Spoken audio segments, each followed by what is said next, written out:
Kontraktor na si Sara Diskaya sumuko na agad sa NBI kahit wala pang warrant of arrest laban sa kanya. Ito ay upang ipakita daw na wala silang itinatago ayon pa sa kanyang abogado.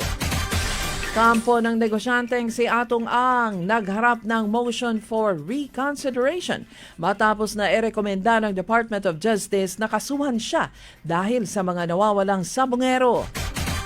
Mga Pinoy na nagtatrabaho malapit sa Cambodia-Thailand border, inilikas na dahil sa lumalalang bakbakan ng dalawang bansa.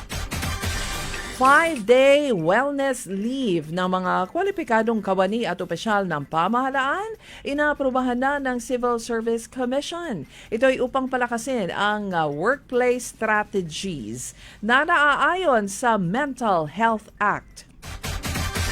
Periodistang si Ramon Tulfo, ipinagtanggol ang kapatid na si Senator Raffy Tulfo na nag-viral ang video ng isang entertainer na 250,000 ang binibigay na tip sa kanya ng senador. Sagot naman ni Ramon Tulfo, pagpalagay na natin na totoo. Ano ngayon kung nambabae siya? Ang nakakahiya ay kung nang lalaki ang kapatid ko, gaya ng isang lalaking mambabatas na mahilig sa mga basketbolista.